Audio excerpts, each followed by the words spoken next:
Hello everyone, this is Rakhi Rajawat and welcome back to my YouTube channel. So guys, कैसे हैं आप सब लोग। तो गाइस, ये है सॉल्यूशन चैप्टर का वीडियो नंबर 8 और आज के चैप्टर में हम पढ़ने वाले हैं depression in freezing point. Colligative property हम कंटिन्यू कर रहे हैं। इसके पहले वाले वीडियो में हमने elevation in boiling point complete किया है और आज के वीडियो में सिमिलर उसी के जैसा है, बस थोड़े बहुत डिफरेंसेस हैं। तो ये टॉपिक आपको बहुत इजीली समझ में आ जाएगा अगर आपने इसके पहले वाला वीडियो देखा है तो, राइट।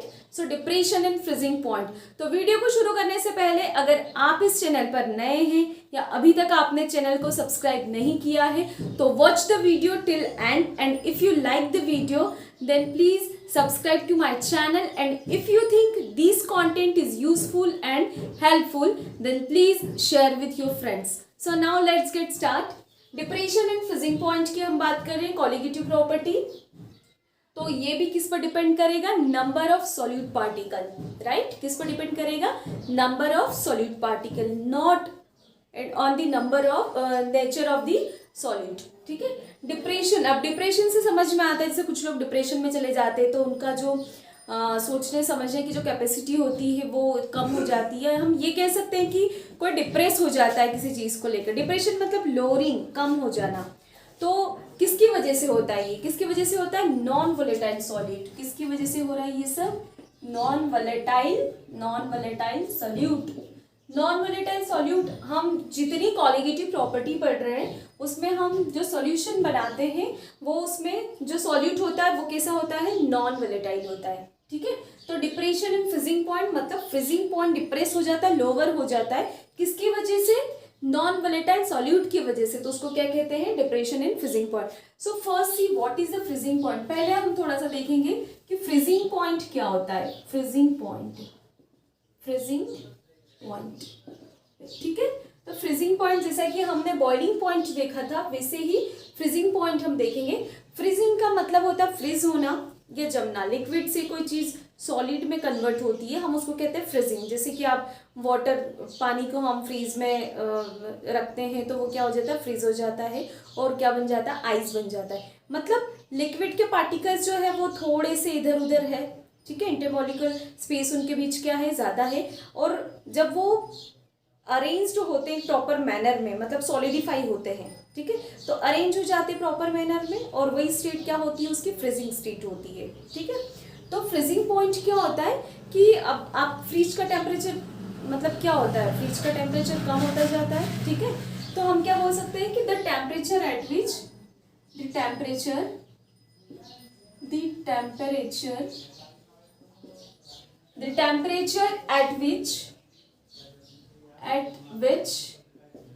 वेपर प्रेशर की बात करेंगे हम, वेपर प्रेशर ऑफ, मैं इसको शॉर्ट में वीपी लिख देती हूँ। Vapour pressure of liquid becomes equal to किसके वेपर प्रेशर के इक्वल हो जाता है किसी टेम्परेचर पर? becomes equal to सॉलिड, ठीक है। So that temperature or that point is known as freezing point.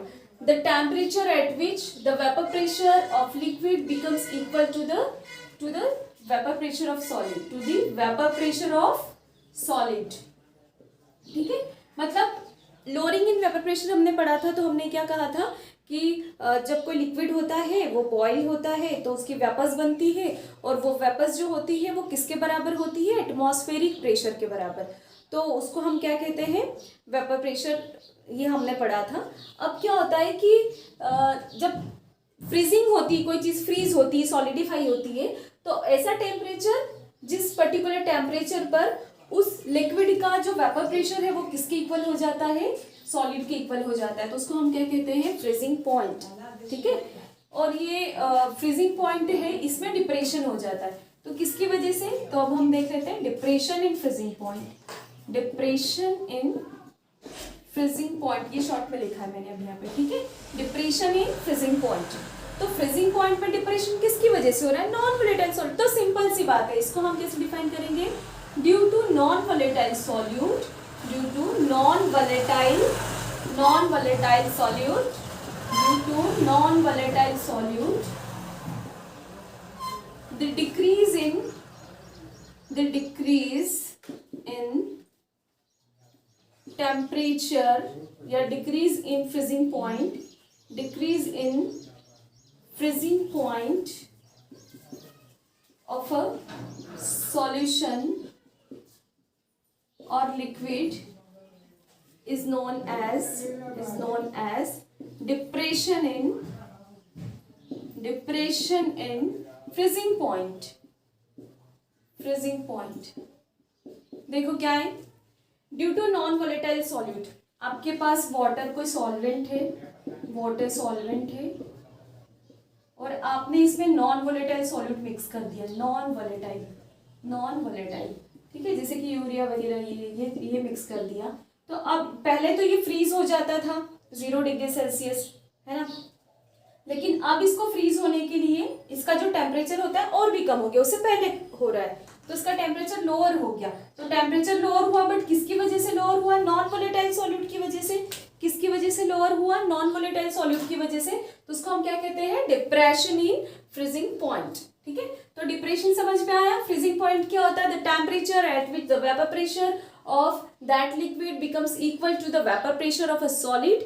Order form में जब लगता है ऐसे टेम्परेचर पर वो, तो उसको क्या कहते हैं? फ्रीजिंग पॉइंट कहते हैं, राइट। अब डिप्रेशन उसमें हो रहा है, तो डिप्रेशन किसकी वजह से हो रहा है? डिप्रेशन नॉन वोलेटाइल सॉल्यूट की वजह से हो रहा है। ये हमारे पास वोलेटाइल सॉल्वेंट है, वाटर, हमने इसमें यूरिया या ग्लूकोज कुछ मिला दिया, तो इसका फ्रीजिंग पॉइंट जो है वो और डिप्रेस हो गया। पहले थोड़े ज्यादा पे फ्रीज होता था, अब उससे कम पे फ्रीज होने लग गया, तो उसको हम क्या कहेंगे? Depression in freezing point. तो हम इसको ग्राफ से समझते हैं, ग्राफ से आपको क्रिस्टल क्लियर हो जाएगा ये कॉन्सेप्ट क्या है, ठीक है। तो ग्राफ से हम इसको थोड़ा समझने की कोशिश करते हैं, तो that will be more clear to you. Graph से हम इसको समझेंगे। फ्रीजिंग पॉइंट तो समझ में आ ही गया, डिप्रेशन भी समझ में आ गया क्या होता है। वैसे इजी है, बहुत इजी है, आपको अगर बॉइलिंग पॉइंट समझ में आया है तो, ठीक है। ये ग्राफ है हमारे पास। अब ग्राफ जो है वो हम किसके बीच प्लॉट करेंगे? वेपर प्रेशर, ठीक है, और टेम्परेचर के बीच प्लॉट करेंगे, ठीक है। अब हम ये कहते हैं कि freezing point is that temperature at which any liquid, the vapor pressure of any liquid becomes equal to that solid। तो सॉलिड के वेपर प्रेशर, तो अभी हम मानते हैं कि ये जो है, ये जो लाइन हमने खींची है, ये किसके लिए है? ये है फ्रोजन या सॉलिड सब्सटेंस या सॉलिड सॉल्वेंट या जो भी है उसके लिए, ठीक है। अब क्या होता है कि ये तो एक आइडियल हो गया हमारे लिए कि हाँ ये इतने टेम्परेचर पर, मतलब ये यहाँ तक टेम्परेचर, ये सॉलिड का जो प्लॉट है, हमारा ग्राफ है वो हमारे पास है, ये लाइन उसकी है, ठीक है। अब क्या होता है कि हमारे पास प्योर सॉल्वेंट है। प्योर सॉल्वेंट मतलब लिक्विड जो वेपराइज होता है। तो ये जो प्योर सॉल्वेंट है, इस प्योर सॉल्वेंट का जैसे टेम्परेचर किसके इक्वल होता है? ये इसका हम सपोज इस तरीके से इसका ग्राफ आ रहा है, हमारे पास ये प्योर सॉल्वेंट है, ठीक है। इसको मैं थोड़ा सा नीचे ले लेती हूँ ताकि समझने में इजी होगा, राइट। 2 मिनट में हम इसको बिल्कुल बहुत बढ़िया तरीके से समझने की कोशिश करेंगे, ठीक है। तो हमने वेपर प्रेशर, राइट, और टेम्परेचर के बीच में ग्राफ प्लॉट किया, ठीक है। जो सॉलिड है, सॉलिड की वेपर्स जो है वो यहाँ बन रही है, फ्रोजन, आप उसको फ्रोजन और सॉलिड कंपोनेंट बोल सकते हो। कंपोनेंट मैं यहाँ लिखती हूँ, या लिक्विड भी, हम सब्सटेंस भी लिख सकते हैं, ठीक है। अब क्या होता है कि कोई सॉल्वेंट है, उसका जो फ्रीजिंग पॉइंट है वो उसका फ्रीज होने लगा जब, तो उसका जो टेम्परेचर है, ठीक है, उसका टेम्परेचर जो है वो सपोज इतना हुआ, ठीक है। ये हमारे पास प्योर सॉल्वेंट है, प्योर सॉल्वेंट। तो प्योर सॉल्वेंट का जो टेम्परेचर है वो इस सॉलिड, उसको यहाँ पर इस टेम्परेचर पर आने में, ये जो टेम्परेचर है, ये देखो इस टेम्परेचर पर वो क्या होने लगा? सॉलिडिफाई होने लगा, फ्रीज होने लगा। ये तो एक आइडियल हमारे पास टेम्परेचर है जिस पर कोई चीज सॉलिड फ्रोजन चीज है, ठीक है। अब जो प्योर सॉल्वेंट है उसको फ्रीज होने के लिए इतना टेम्परेचर हुआ, मतलब ये टेम्परेचर इसका यहाँ आया, इसका वेपर प्रेशर इसके बराबर हो गया। इसके बराबर, सॉलिड के बराबर इसका वेपर प्रेशर हो गया। तो हमने कहा कि ये जो सॉल्वेंट है वो फ्रीज होने लगा। The temperature at which any solvent or liquid, vapour pressure of any solvent or liquid becomes equal to the vapour pressure of the solid, है ना। तो वो क्या हुआ, उसका फ्रीजिंग पॉइंट, मतलब इस पॉइंट पे आके ये क्या हो जाता है, फ्रीज हो जाता है। अब सपोज हमने इसमें मिला दिया non volatile solute, non volatile solute. Non volatile solute क्या करता है कि उस फ्रीजिंग पॉइंट को लोअर कर देता है, और भी कम कर देता है, ठीक है। तो इसका जो हमको मिलेगा वो ग्राफ, वो कुछ इस तरीके से मिलेगा। ये इस तरीके से, ये जो लाइन है ये हमको वेपर प्रेशर और टेम्परेचर के बीच में मिल रही है। तो आप देखो कि ये ग्राफ कहाँ आया, ये टेम्परेचर, ये पॉइंट, मतलब वो पहले उसका वेपर प्रेशर इसके बराबर पहले इतने टेम्परेचर पर होता था, मतलब थोड़ा ज्यादा टेम्परेचर था। फिर क्या हुआ, मतलब इसको हम बोल सकते हैं कि ये जो फ्रीजिंग पॉइंट है वो किसका फ्रीजिंग पॉइंट है, प्योर सॉल्वेंट का है, प्योर सॉल्वेंट का फ्रीजिंग पॉइंट। और ये वाला जो है, ये फ्रीजिंग पॉइंट जो है ये किसका है, सॉल्यूशन का है, जिसमें आपने क्या मिक्स कर दिया, नॉन वोलेटाइल सॉल्यूट, ठीक है। तो फ्रीजिंग पॉइंट को हम डिनोट करते हैं टी नॉट एफ या टी एफ से डिनोट करते हैं। फ्रीजिंग पॉइंट को किससे डिनोट करेंगे, टी एफ से डिनोट करेंगे। अब क्योंकि ये सॉल्वेंट का है तो जो प्योर होता है उसको हम किससे डिनोट करते हैं, नॉट साइन लगाते हैं यहाँ पे। तो T naught F, that means freezing point of a pure solvent, freezing point of pure solvent, ठीक है। अब क्या हुआ कि आपने नॉन वोलेटाइल सॉल्यूट मिला दिया, तो नॉन वोलेटाइल सॉल्यूट जैसे ही उसके बीच में गया, है ना, उस सॉल्वेंट के जो पार्टिकल्स के बीच में गया नॉन वोलेटाइल सॉल्यूट, तो उसने उसको क्या किया कि पहले जिस टेम्परेचर पर होता था वो फ्रीज, उससे टेम्परेचर और क्या कर दिया, कम कर दिया, ठीक है। मतलब इतने टेम्परेचर पहले ये इसमें यहाँ पर सॉलिड में कन्वर्ट हो जाता था, फ्रीज हो जाता था, बट ये मिक्स करने से उसका टेम्परेचर और कम हो गया, मतलब और भी कम टेम्परेचर पर वो क्या हो रहा है, फ्रीज हो रहा है, मतलब ये डिप्रेस हो गया ना, कम हो गया, फ्रीजिंग पॉइंट कम हो गया, ठीक है। तो इसको बोलते हैं डिप्रेशन इन फ्रीजिंग पॉइंट। तो इसको हम डिनोट करते हैं टी एफ से। किससे डिनोट करेंगे, टी एफ। टी एफ क्या हुआ, freezing point of a solution, and T naught F क्या हुआ, freezing point of a pure solvent. देखो यहाँ से बहुत क्लियर हो रहा है ना, इसका वेपर प्रेशर इतने टेम्परेचर पर यहाँ पर क्या हुआ, फ्रीज होने लगा, लेकिन नॉन वोलेटाइल सॉल्यूट मिला दिया तो वो कम पर फ्रीज होने लगा। तो अब हम क्या करते हैं कि ये जो है इसको ही बोलते हैं T F, del T F हम जानते ही हैं, डिफरेंस इन फ्रीजिंग पॉइंट या change in a freezing point. Change, del sign किसको रिप्रेजेंट करता है, चेंज को, चेंज इन फ्रीजिंग पॉइंट। तो हम ये बोल सकते हैं कि जो डेल टी एफ होता है this is equals to T naught F, क्योंकि फ्रीजिंग पॉइंट किसका ज्यादा है, सॉल्वेंट का। एलिवेशन इन बॉइलिंग पॉइंट में अलग चीज थी, वहां पर टेम्परेचर बढ़ जाता है, इतने पर सॉल्वेंट का, अगर सॉल्वेंट बॉईल हो रहा है तो सॉल्यूशन इतने पर होता है, मतलब ये ज्यादा और ये कम, लेकिन यहाँ पर टेम्परेचर क्या होता है, डिक्रीज हो जाता है। तो del T F is equal to T naught F minus T F, T naught F minus T F, ठीक है। वही फिर डाइल्यूट सॉल्वेंट्स के लिए जो एक्सपेरिमेंट्स हुए तो उससे ये पता चला कि जो चेंज इन फ्रीजिंग पॉइंट होता है this is directly proportional to molality of the solute. किसके प्रोपोर्शनल होता है, molality of the solute, just like elevation in boiling point या चेंज इन बॉइलिंग टेम्परेचर।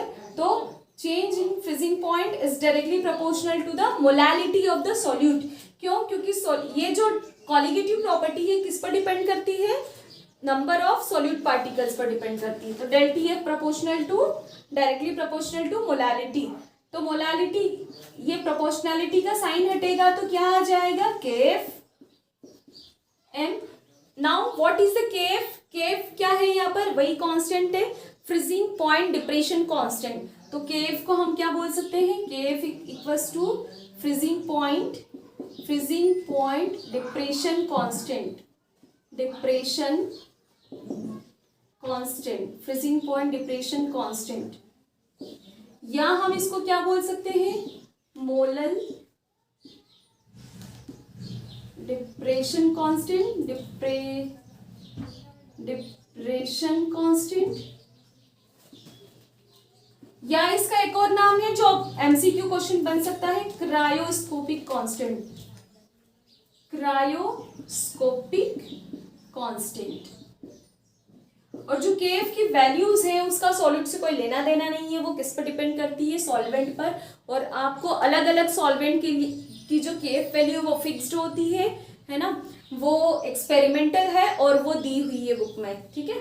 तो केएफ को क्या बोलते हैं, फ्रीजिंग पॉइंट डिप्रेशन कांस्टेंट या मोलर डिप्रेशन कांस्टेंट या cryoscopic constant. This is the important name, ये आपको ध्यान रखना है क्योंकि कभी ऑब्जेक्टिव में आ जाता है, ठीक है। जैसे केबी को क्या कहते हैं, इबुलोस्कोपिक कांस्टेंट, वैसे ही केएफ को क्या कहते हैं, cryoscopic constant, right. So this is about the K F. K F क्या होता है, कांस्टेंट होता है, फ्रीजिंग पॉइंट डिप्रेशन कांस्टेंट होता है, जिसको क्रायोस्कोपिक कांस्टेंट भी कहते हैं हम, ठीक है। नाउ अब हम देखते हैं कि जो अगर किसी सॉलिड के नंबर ऑफ मोल्स या मोलालिटी 1 हो, ठीक है, तो क्या हो जाएगा, ये del T F equals to K F. इसका मतलब अगर हम के एफ को डिफाइन करना चाहें तो डिफरेंस इन फ्रीजिंग पॉइंट या change in freezing point is equals to K F या क्रायोस्कोपिक कांस्टेंट, ठीक है। अब क्या होता है कि अब हम थोड़ा सा देख लेते हैं, है ना, with the help of this formula how can we calculate, how can we find out the molar mass of a solute. Molar mass कैसे फाइंड कर सकते हैं, तो जो मोलालिटी होती है, मोलालिटी क्या होती है, number of moles of solute in grams, किसमें होगा, in grams divided by mass of a solvent, mass of solvent in KG, kilogram, ठीक है। ये हमने पढ़ा हुआ शुरू में ही। तो हमको पता है कि नंबर ऑफ मोल्स क्या होता है, मास बाय मोलार मास, तो W2/M2 बोल सकते हैं, मास बाय मोलार मास, है ना। तो इसको हम पुट कर लेते हैं पूरे फॉर्मूले को, जैसे हमने उसके लिए पुट किया था केबी के लिए, elevation boiling point del T F equals to, इस इक्वेशन से अगर हम देखें तो m इक्वल्स टू होता है W2 into 1000 upon M2 into W1। W2 क्या है, मास ऑफ द सॉल्यूट, M2 क्या है, molar mass of the solute, and W1 क्या है, मास ऑफ द सॉल्वेंट, ठीक है। 1 kg की बात करते हैं तो del T F is equals to क्या हो जाएगा, यही वैल्यू पुट कर देंगे। सो के F into W2 into 1000 divided bye M2 into W1। This is about this formula. अब इसमें से हमको क्या निकालना है, M2 फाइंड आउट करना है। तो M2 फाइंड आउट करने के लिए बस M2 के इधर ले आएंगे तो डेल टी एफ उधर चला जाएगा। So molar mass of the solute is equals to K F into W2 into 1000 divided by del T F into W1। This is the formula. With the help of these formula we can calculate the M2, molar mass of the solute। तो अगर हमको ये given है, ये है हमारे पास, ये है, हम क्या फाइंड आउट कर सकते हैं, M2 को फाइंड आउट कर सकते हैं, ठीक है। तो समझ आया यहाँ तक, क्या देखा हमने, what is the freezing point, depression in freezing point, pure solute का जो फ्रीजिंग पॉइंट होता है उसकी वेपर अगर सॉलिड की वेपर के बराबर हो जाती है तो वो फ्रीज होने लगता है, और अगर आपने उसमें नॉन वोलेटाइल सॉल्यूट मिला दिया तो उसकी जो वेपर है वो और भी जल्दी बनने लगती है, उसकी फ्रीजिंग पॉइंट में क्या हो जाता है, डिक्रीज हो जाता है, तो उसको हम कहते हैं डिप्रेशन एंड फ्रीजिंग पॉइंट। तो आप इससे क्लियर समझ सकते। अब हम देखेंगे इसका एक क्वेश्चन जो एनसीईआरटी का है। तो लेट्स सी कि क्वेश्चन में क्या पूछा है और कैसे क्या कैलकुलेट करना है हमको। एनसीईआरटी का एक एग्जाम्पल है ये, ठीक है। So let's see the question में दिया है कि 45 gram of ethylene glycol C2H6O2, this is ethylene glycol. क्या है ये, इथिलीन ग्लाइकॉल। इसका फॉर्मूला और क्या हो सकता है, CH2 आपने पढ़ा होगा, CH2OH देन CH2OH, ये भी हो सकता है, ठीक है। ये ऑर्गेनिक में बहुत सारे फॉर्मूलाज हमने पढ़े हुए, हमको पता है। तो 45 gram of C2H6O2 ethylene glycol non volatile dissolve in 600 gram of water, 600 gram of water. Then calculate depression in freezing point, depression in freezing point and freezing point of the solution, freezing point of the solution, freezing point of the solution। ठीक है, तो question में समझ आ रहा है हमको कि 45 ग्राम non volatile ethylene glycol है, तो ये सॉल्यूट है। और सॉल्यूट को किसे डिनोट करते हैं, W2 या WB से कर सकते हैं। और वाटर क्या है हमारे पास, सॉल्वेंट है, मतलब वाटर का जो टेम्परेचर था, फ्रीजिंग पॉइंट था, वो जितना था उससे अगर आपने उसमें non volatile solute ethylene glycol मिला दिया तो डिप्रेस हो जाता है। तो आपको डिप्रेशन फ्रीजिंग पॉइंट हमको फाइंड आउट करना है, और क्या फाइंड करना है, उस सॉल्यूशन का फ्रीजिंग पॉइंट कितना हो गया, राइट। तो लेट्स सी हमारे पास गिवन क्या क्या है, हमारे पास क्या दिया हुआ है, देख लेते हैं हमारे पास क्या क्या गिवन है। तो सॉल्यूट हमारे पास है, सॉल्यूट क्या है, इथिलीन ग्लाइकॉल C2H6O2, कितना दिया है 45 ग्राम, ये W2 है, ठीक है। उसके बाद सॉल्वेंट हमारे पास, सॉल्वेंट क्या है, वाटर, कितना गिवन है 600 ग्राम, ये W1 हो गया, ठीक है। केएफ मैंने मेंशन नहीं किया, केएफ भी गिवन, क्वेश्चन में केएफ गिवन होता है, या जब फाइंड आउट करना होता है तो बाकी चीजें दी हुई रहती है, ठीक है। तो उसका केएफ कितना दिया हुआ है, केएफ हमारे पास कितना है 1.86 kelvin kg per mole, this is the unit of KF, kelvin kg per mole, ठीक है। What we have to find out, depression in freezing point, क्या फाइंड करना है, डिप्रेशन इन फ्रीजिंग पॉइंट, मतलब ΔTF फाइंड करना है, ठीक है। And freezing point of solution, solution का क्या फाइंड करना है, फ्रीजिंग पॉइंट, ठीक है। यहीं से हम शुरू कर देते हैं इसको। फॉर्मूला कौन सा लगाना है, ΔTF is equals to KF into M, ठीक है। And M is what, M क्या होता है, M क्या होता है, number of moles of non volatile solute, non volatile solute divided by mass of solvent, mass of solvent, ठीक है। तो नंबर ऑफ मोल्स कैसे निकालते हैं, नंबर ऑफ मोल्स निकालने के लिए क्या फॉर्मूला होता है, क्या फॉर्मूला होता है, mass by molar mass, mass by molar mass. और मास कितना गिवन है यहाँ पे हमको सॉल्यूट का 45 ग्राम, 45 gram divided by molar mass निकालना होगा। मोलार मास निकालने के लिए क्या करते हैं, किसका, इथिलीन ग्लाइकॉल का मोलार मास निकालना है, ethylene glycol C2H6O2 ethylene glycol का निकालेंगे, तो 12 into 2 plus 6 plus 16 into 2, oxygen का एटॉमिक मास 16, तो 2 ऑक्सीजन है, कार्बन का 12, 2 कार्बन है, और हाइड्रोजन का 6 और एक ही होता है, तो ये कितना हो जाएगा 62, ठीक है, 62 ग्राम्स। अब क्या करेंगे, मास बाय मोलार मास, मास 45 दिया है, तो क्या निकलेगा, नंबर ऑफ मोल्स कितने निकलेंगे 45 बाय 62, तो ये हो जाएगा 45 बाय 62 करेंगे तो दिस विल बिकम ऑलमोस्ट 0.725, मतलब इसको राउंड फिगर में हम लिख सकते हैं 0.73 ग्राम्स नंबर ऑफ मोल्स, ग्राम पर मोल या मोल्स बोल सकते हैं, ठीक है। अब ये हमारे पास आया नंबर ऑफ मोल्स, अब नंबर ऑफ मोल्स आ गए हमारे पास, ये हो गया। अब मास ऑफ सॉल्वेंट कैसे निकालना है, तो मास सॉल्वेंट का कितना दिया है ग्राम्स में, तो केजी में निकालना है, तो 1000 से इसको क्या कर देंगे, डिवाइड कर देंगे, तो ये कितना हो जाएगा 0.6, ठीक है, 0.6। अब बस हम क्या करेंगे कि नंबर ऑफ मोल्स निकल गया हमारे पास मास ऑफ सॉल्वेंट निकल गया। अब हम क्या करेंगे कि निकालेंगे मोलारिटी, तो मोलारिटी नंबर ऑफ मोल्स हमारे पास कितने आए 0.73 डिवाइडेड बाय कितना आया, ये हमारे पास कितना आया है, ये 0.6 आया है। तो हम क्या करेंगे, इसको अगर आप डिवाइड करोगे तो ये कितना हो जाएगा 1.2 कितना हो जाएगा 1.2, ठीक है, 1.2 आया हमारे पास। m की वैल्यू कितनी आई ग्राम्स पर मोल। ठीक, मोलालिटी ये नंबर ऑफ मोल्स है 1.2 ग्राम्स पर मोल। अब del T F equal to क्या होता है, K F into M. K F हमारे पास कितना है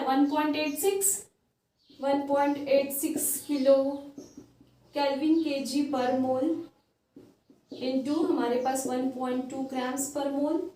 ठीक है, तो इसका इसमें मल्टीप्लाई करेंगे, तो मल्टीप्लाई करेंगे 1.2 1.86 मल्टीप्लाई बाय 1.2, तो ये आपका कितना हो जाएगा, ये होगा, इसमें इसका मल्टीप्लाई करेंगे तो दिस विल बिकम 2.2 केल्विन। ठीक है, 2.2 केल्विन होगा ये, तो 2.2 केल्विन ये हमारे पास डेल टी एफ आ गया।